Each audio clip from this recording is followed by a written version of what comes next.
The sea and its unique inhabitants.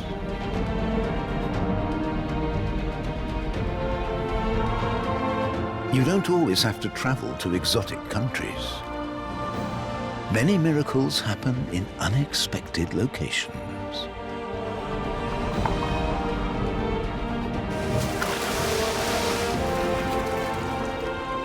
Tiny dramas, magnificent spectacles.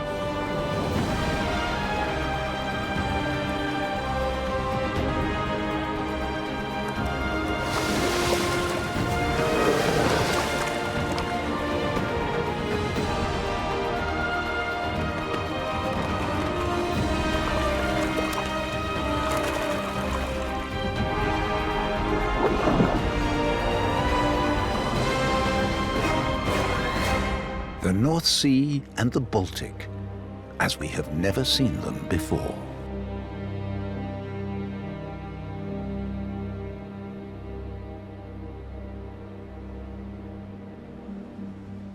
The North Sea lies between the coast of Great Britain and mainland Europe. Many of its residents face their greatest challenges at the beginning of their lives. That's the case for a small predator in the Norwegian fjords.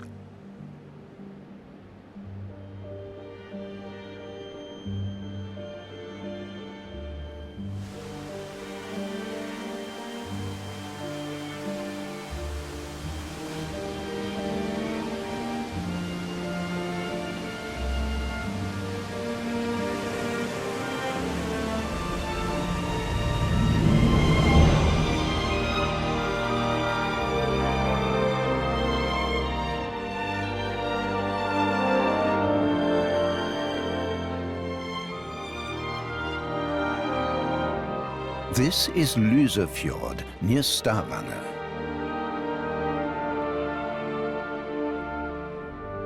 Here lives a hunter found almost everywhere in the North Sea. The small spotted catshark. Fully grown, they reach 1 meter long and have hardly any enemies. Neither in the depths of the fjord, nor here close to the shore.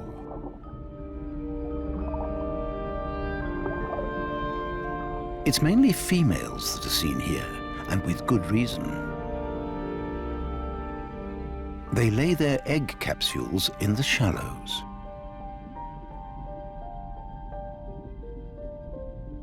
The cord-like extensions give a good grip. Depending on the water temperature, the embryos need between 5 and 11 months to mature. This catshark baby knows nothing of its future.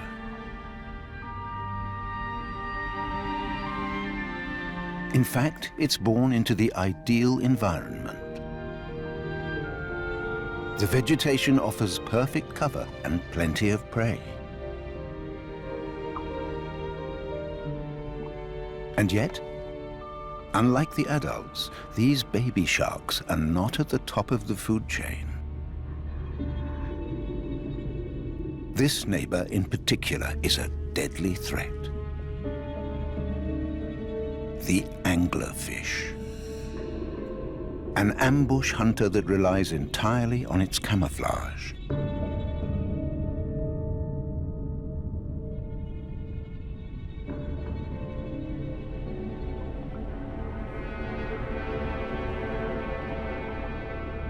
Anglerfish can only catch prey that swim directly above them.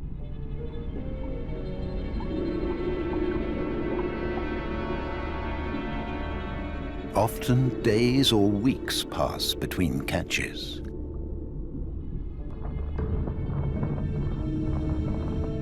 Only a few creatures can disturb an anglerfish. A brown crab looking for a shelter.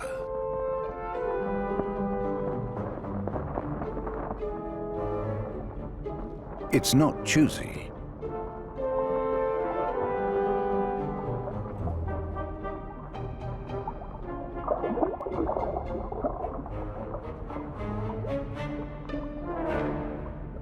The anglerfish is annoyed. It has to find a new point of ambush.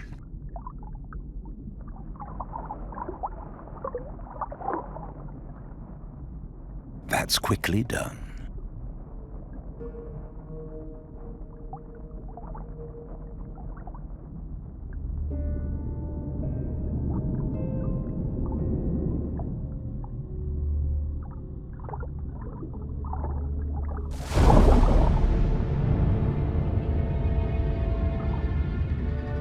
The move was worth it. This catch will sustain him for days.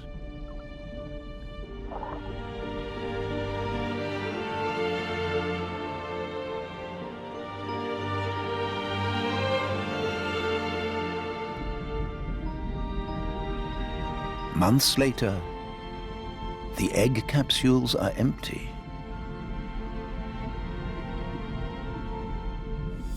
Time for the 10-centimeter-long Catshark baby to explore Lyse Fjord.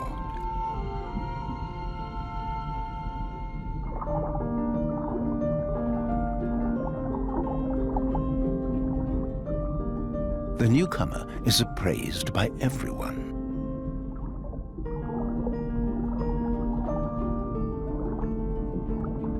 The wrasse are particularly fascinated by the little shark.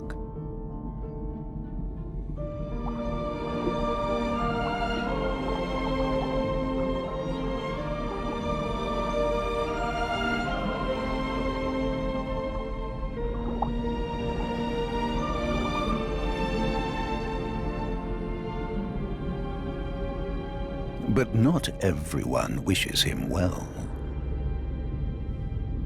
A hungry anglerfish, and it's not alone. They're lurking almost everywhere.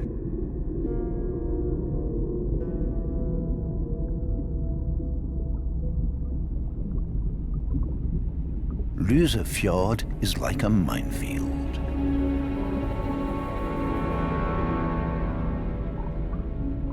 Welcome to your new home.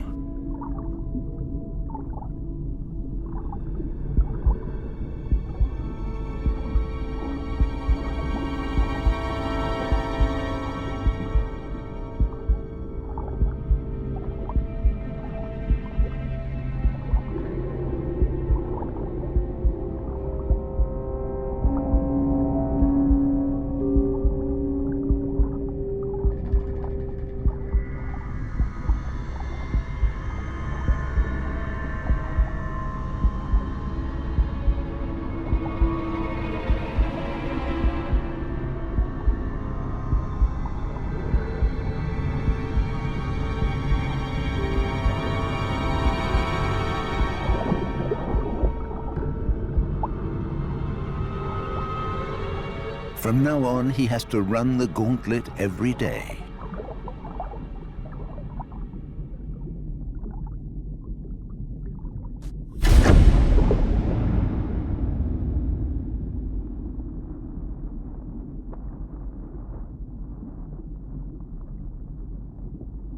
Only a few Catsharks survive their early years.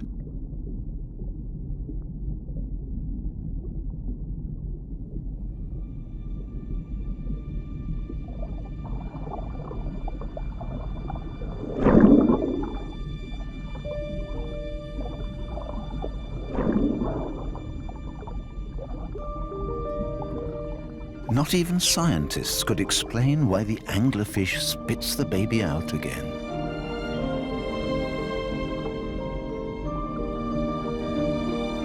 But this little one gets another chance.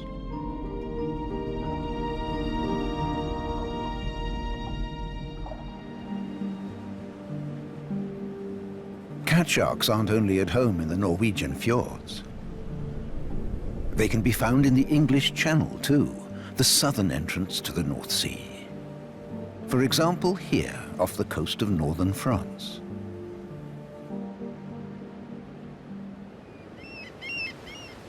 This is the Pointe du Hoc in Normandy. Anglerfish are no danger in these waters. But catsharks have another problem here. Though you wouldn't know it from these steep cliffs, the seabed is mainly sandy.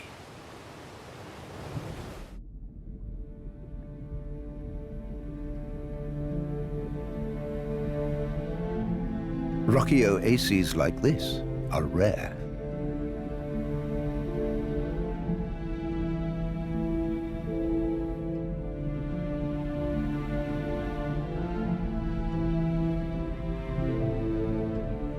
Hidden beneath the rocks? Catsharks. Not just one, but several.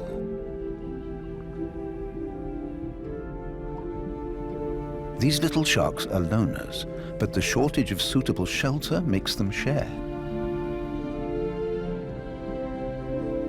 They hunt at night and sleep in the daytime in the shelter of the rocks.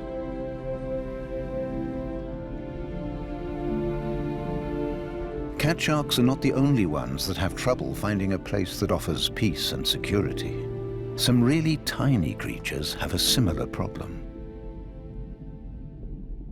One of them recently disappeared from coasts from France all the way to Denmark.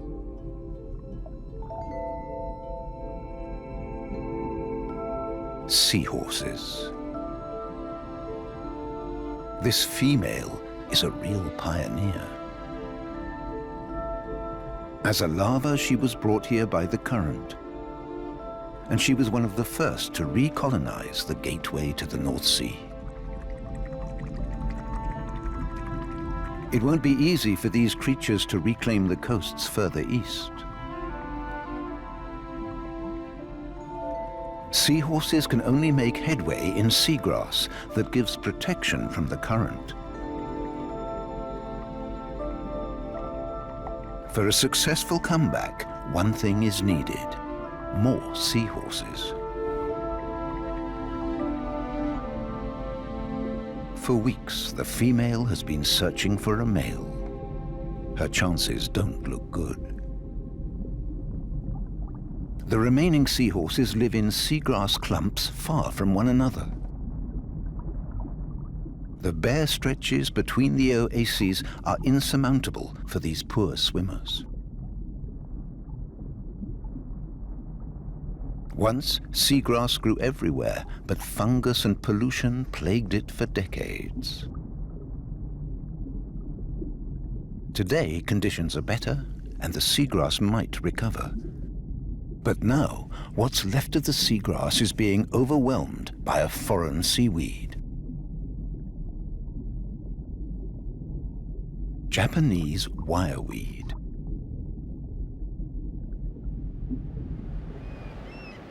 Low tide at Pointe du Hoc. These shallows are completely covered by the wireweed. It's an extremely invasive species.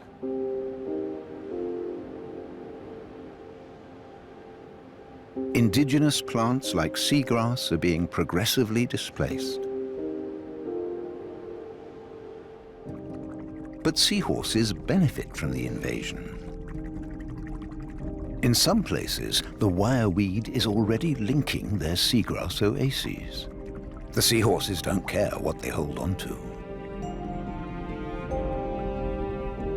Perhaps that's how this male got here. Our pioneer female waited weeks for a partner. Now she has her chance. He swims right up to her.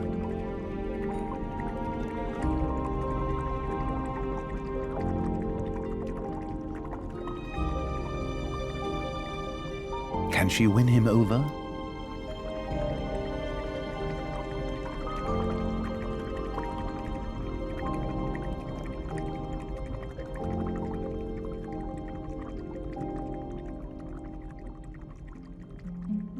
Very gently, he pulls her to him.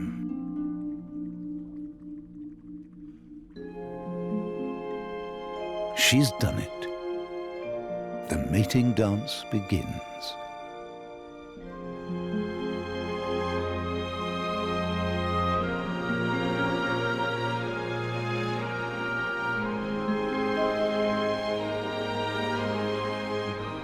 Now they're a couple.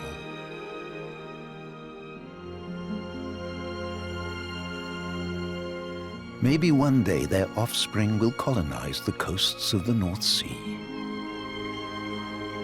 Japanese wireweed is already waiting everywhere for them.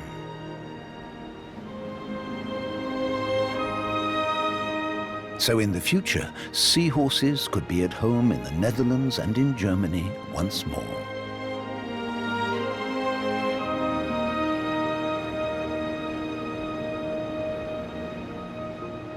The North Sea is half as big again as Germany. And averaging less than 100 meters deep, it's a fairly shallow sea.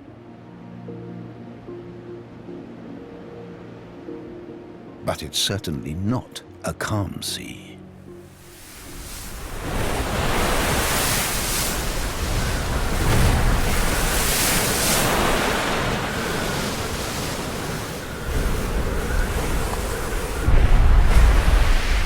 Winter storms rage, smashing against the cliffs of a lonely, rocky island.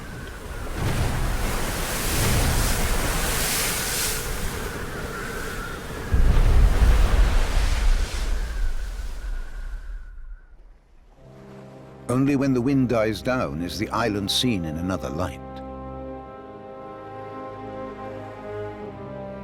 Heligoland. In November every year, its offshore dunes are a nursery for one of the North Sea's biggest predators. The grey seal.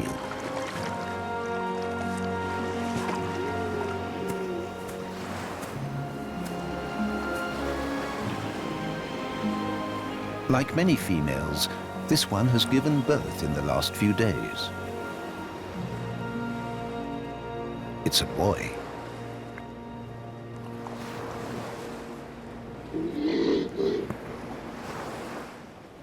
His mother belongs to the harem of a mighty male.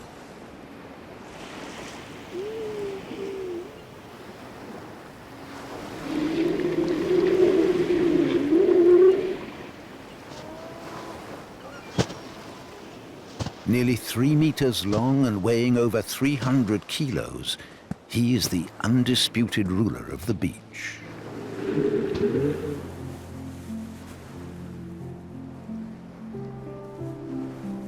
His harem consists of about 10 females. He's patient. Only when they have weaned their young will the females be ready to mate with him again. And that's the goal of many other males, too. A handful of adolescents are constantly trying to approach his females.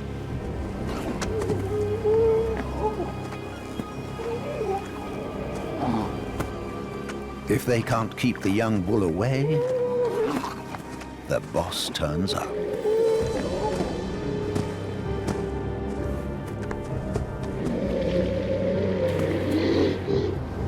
For the younger males, his appearance alone is enough.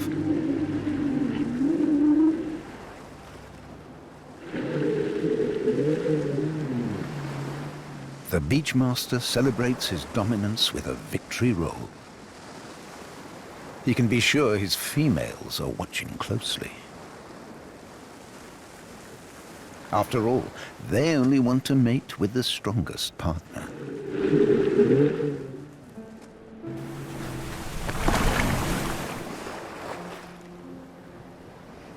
A few days later, his son is taken to the sea by its mother.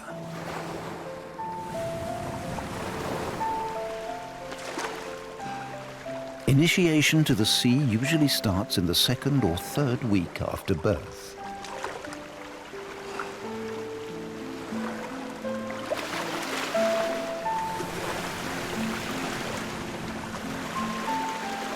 A baby grey seal stays with its mother for a month at most. Then it's on its own.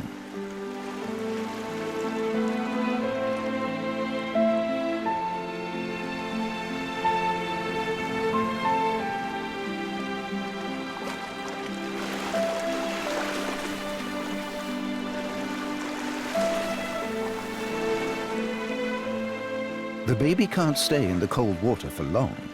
On land, its light-colored fur is perfect insulation, but it's not waterproof. This will only change at 4 weeks after the molt. Soon, his mother will have other duties. Mating season is coming.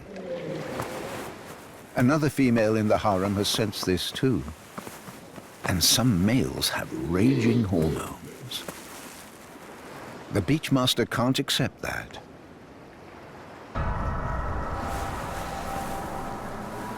This adolescent tries to force himself on the female.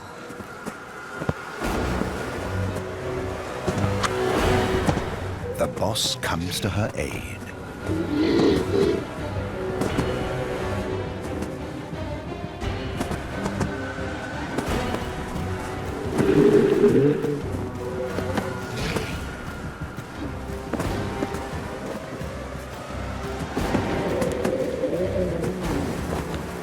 The rivals are well matched. The beachmaster switches tactics, using his enormous weight.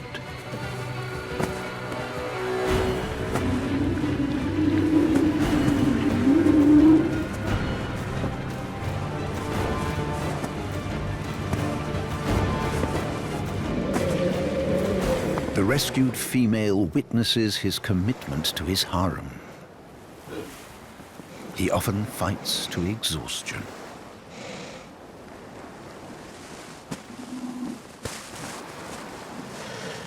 The victory roll shows everyone.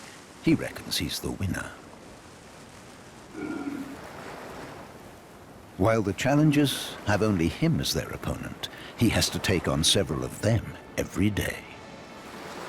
This visibly weakens him.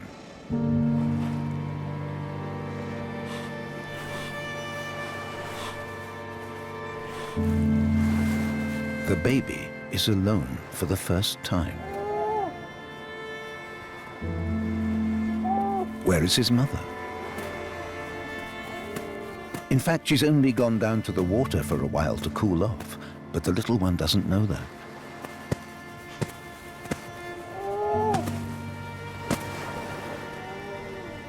He looks for her desperately and is rejected everywhere.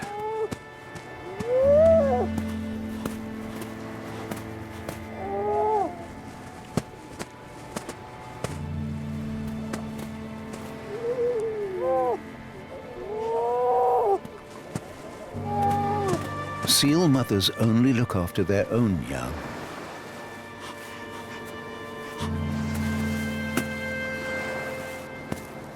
His search continues.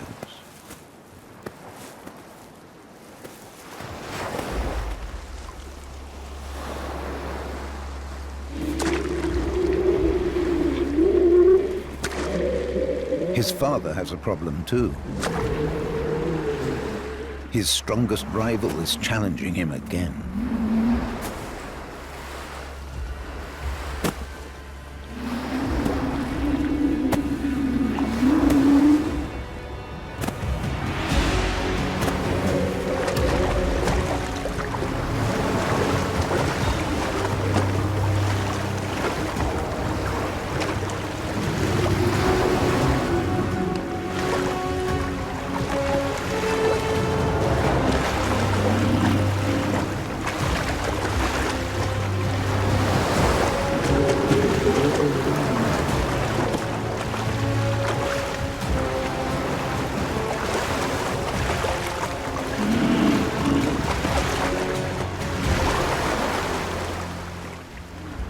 The heavyweights are exhausted. And yet they both sense things must be decided. The females are watching closely. Will the beachmaster stay ruler of his harem, or must he abdicate?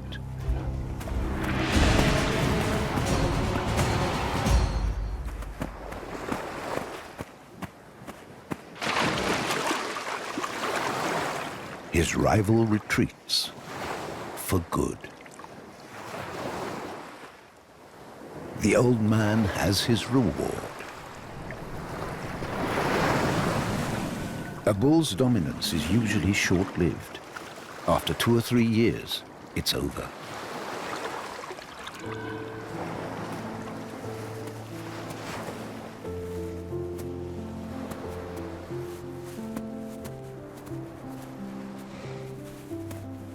In the meantime, his son has found its mother again. In just a few days, she will finally leave him to mate with the beachmaster once more. Perhaps one day this pup will rule over his own stretch of beach.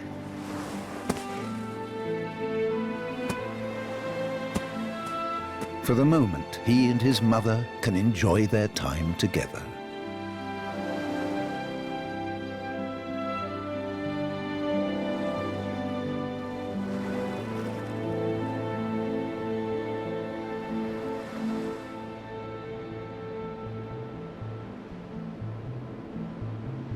For these giants to survive in the North Sea, they need vast amounts of food.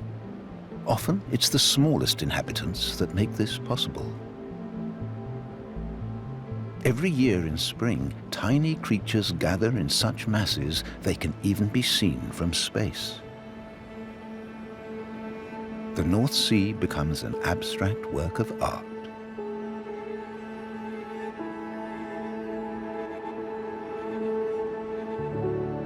A work of art made of microscopic algae.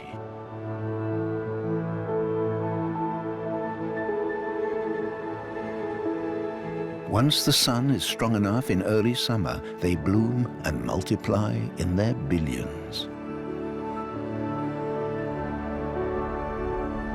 Hundreds of species of tiny crabs, jellyfish, and fish larvae feed on them. Different kinds of plankton. And they attract the North Sea's very largest resident.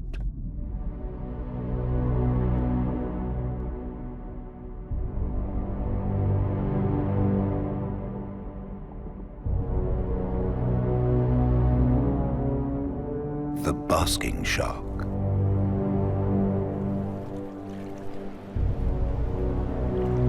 Up to 12 meters long, weighing 5 tons.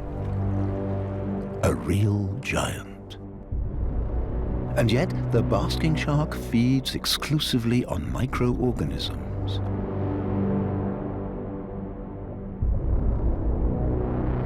It has to filter up to 2,000 tons of water an hour. The contents of an Olympic swimming pool. Its meter-wide mouth and special filter organs in front of its gills help it do this. Researchers suspect that these huge fish use their keen sense of smell to find plankton in the vastness of the sea. So a basking shark is rarely on its own for too long.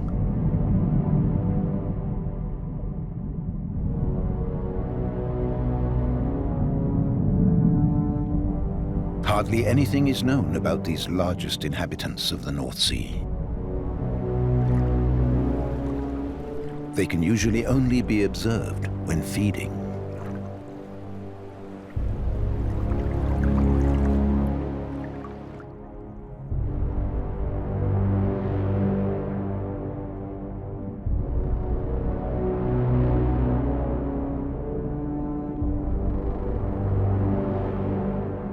Their ballet is short-lived.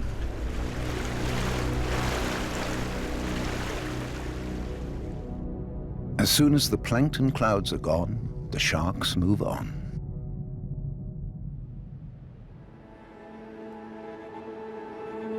In the endless blue, even these giants seem tiny.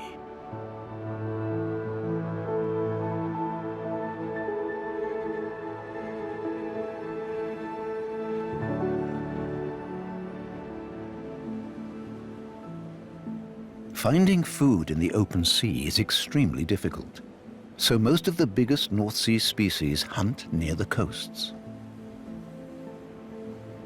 Around the Shetland Islands, for example.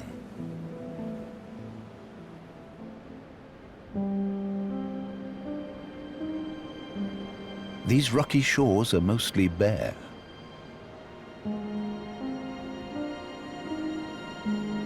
But under the water, it's a different story. Brown algae grow here. In these perfect conditions, they form entire forests.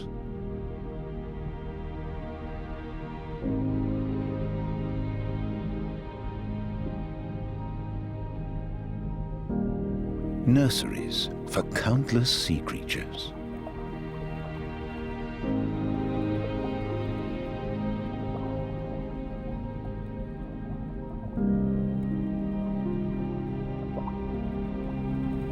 The rulers of the kelp forest are the grey seals.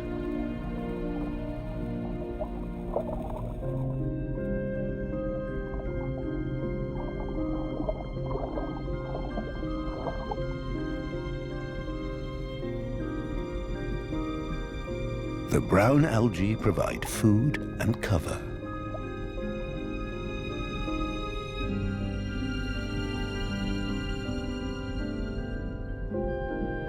A female naps in the shelter of the rocks.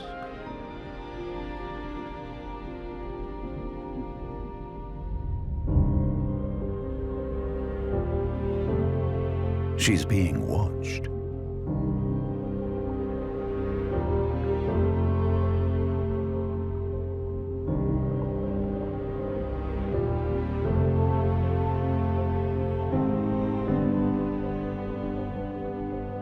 By an octopus.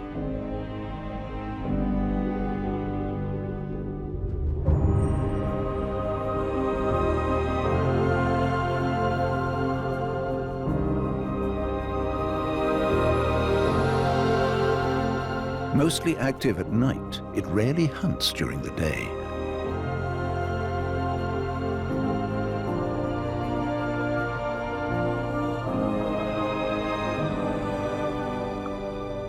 That piques the interest of the female seal.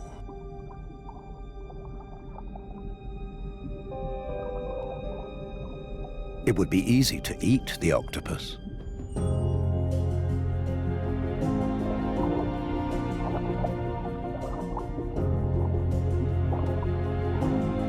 But her instinct to play takes over.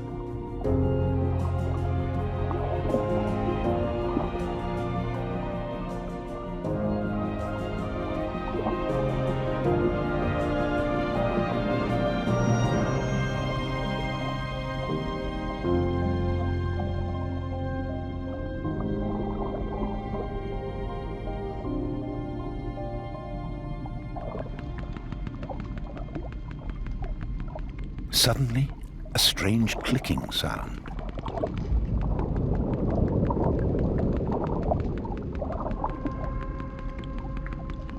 A sound that will make any seal freeze.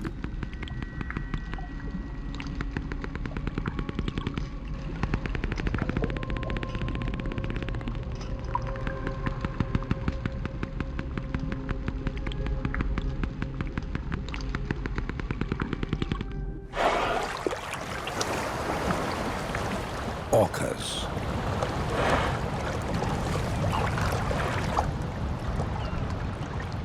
They use the clicks to seek out prey. It's not just their size that makes them feared hunters, but above all their intelligence and teamwork.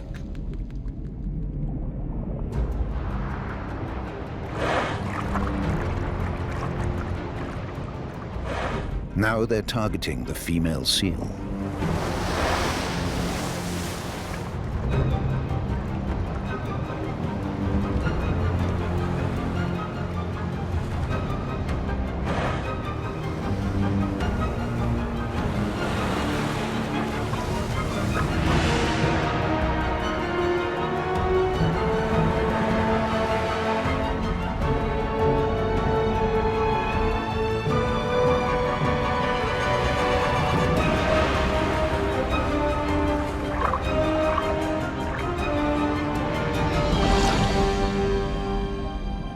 For now, the narrow canyon has saved her.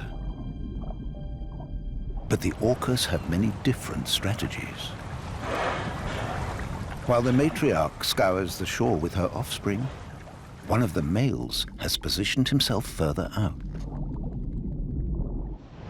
If his family succeed in driving a seal towards him, it'll have no chance. Second try.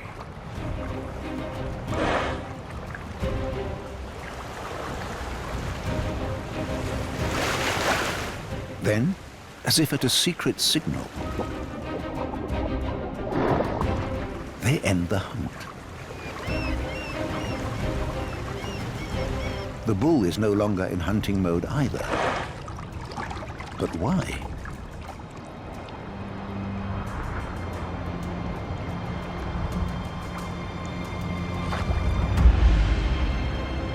He has knocked a seal unconscious.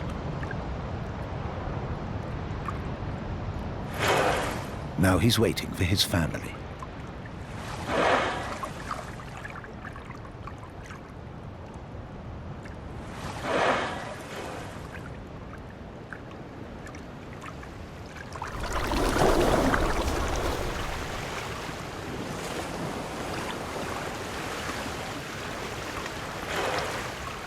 The kill is shared. Everyone gets something.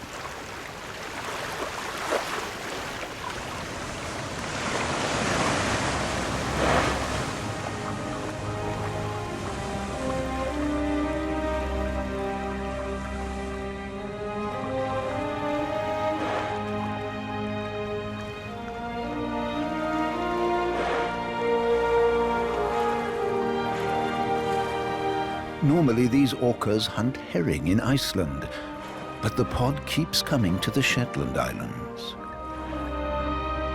They're probably attracted to the kelp forest's rich food supply in the summer. It ended well for the female this time. But there will be more attacks.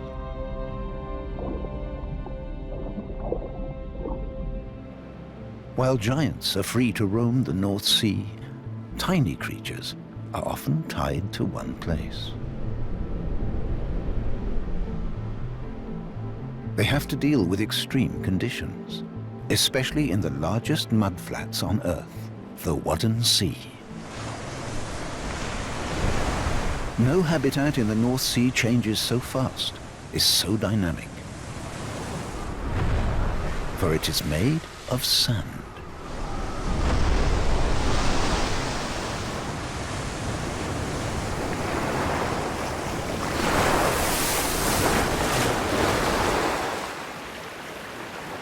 Over the years, a transformation becomes visible.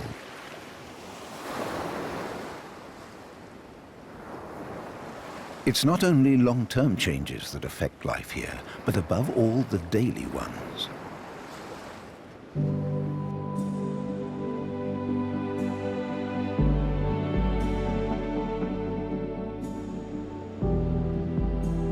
In contrast to other North Sea coasts, the shore here descends very gradually. So everything is subject to the rhythm of the tides.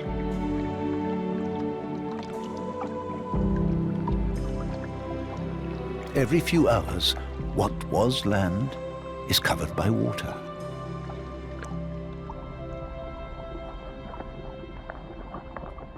One animal has adapted especially well to this. The shore crab. This male is looking for food.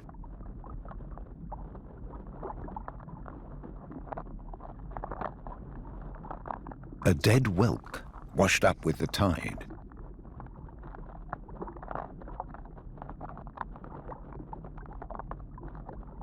To survive in the Wadden Sea, you have to seize every opportunity. Small shrimps, mussels, or simple scraps, he'll take anything.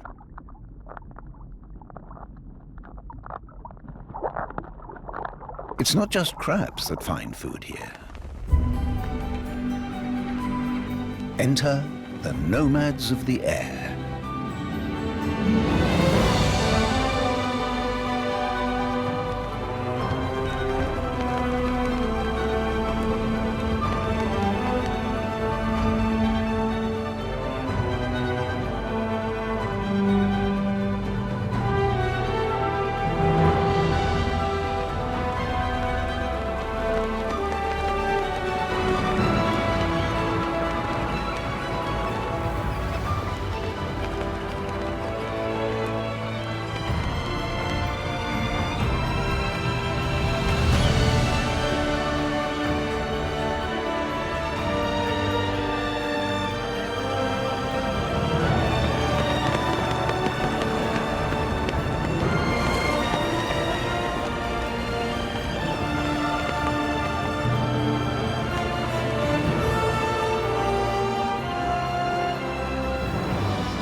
Hundreds of thousands of migratory birds are here to eat their fill before continuing on to their breeding grounds.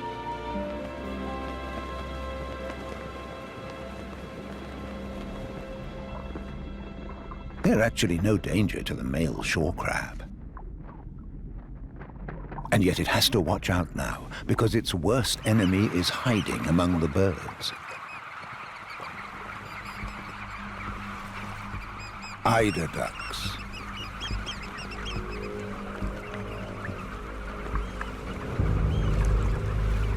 They mainly eat mussels and starfish. But if they find a crab, that's a special delicacy. For this male and the other crabs, a deadly game of hide and seek ensues.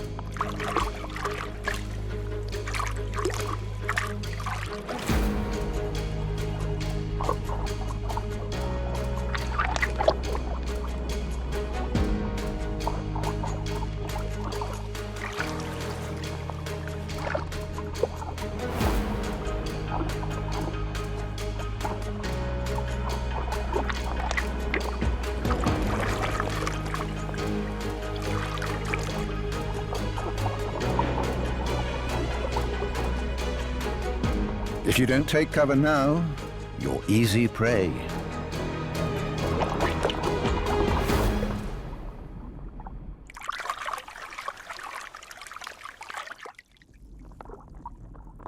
Once the legs are removed, the rest is swallowed whole.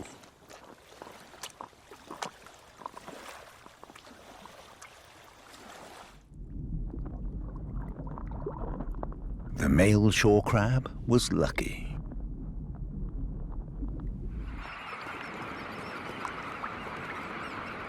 Everyone gets their share in the Wadden Sea. But why is this habitat so overabundant?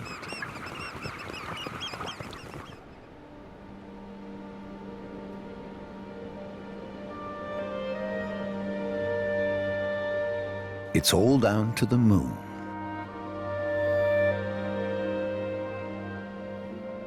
Its gravitational pull drags the water of our seas towards it.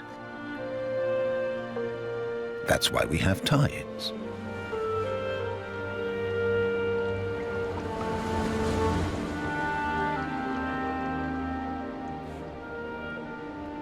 This interplay constantly flushes fresh nutrients into the Wadden Sea, a paradise for lugworms. They sift the ground for food and then excrete it as sand. The worms, clams, and crabs hidden under the surface not only attract masses of birds, but plenty of other residents too. 2,500 species live in these waters.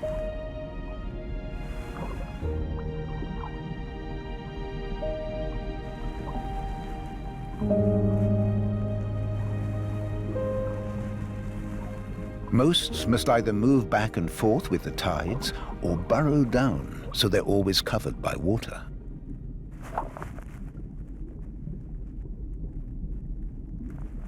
Shore crabs don't have to. They've developed an ingenious trick. Even though they have gills, they can survive out of water for a very long time. They use their mouthparts to create a stream of air, supplying their gills with oxygen.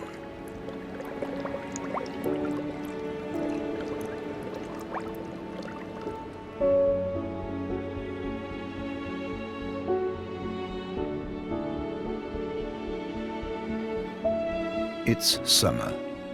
The migratory birds have long since flown north to raise their chicks.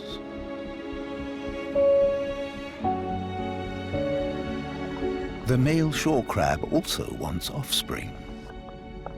He's looking for a mate. And he doesn't have to search too far. This is his chance.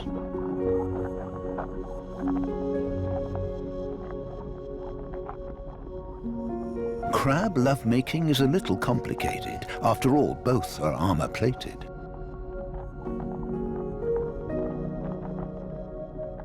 The male has to turn the chosen one round and slide her under his own body. It won't work out without her help.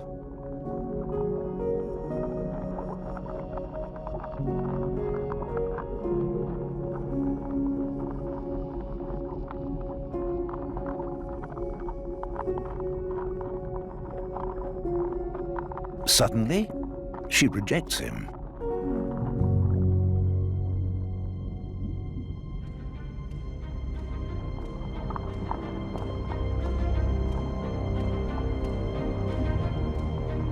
A rival. He wants to mate with her too, but there's only room for one here.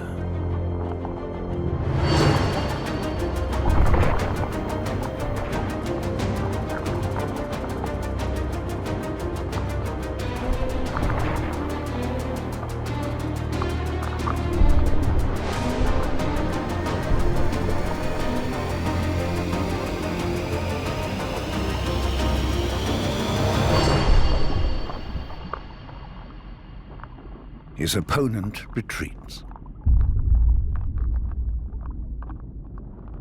A little later, the male finds the chosen one again. They pick up where they left off.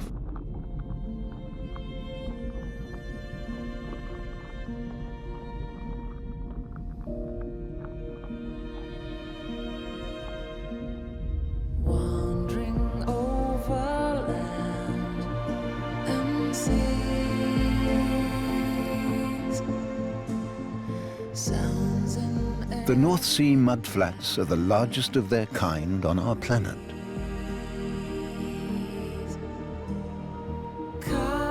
At first glance, they look barren and empty. And yet they feed millions of birds and provide a home for fish and small animals. A habitat of superlatives.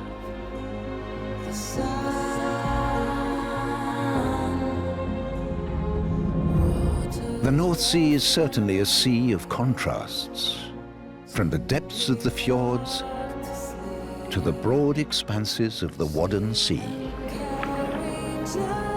The challenges for its inhabitants are as varied as the seascapes. Only those that overcome them will have a chance, whether they're huge or tiny.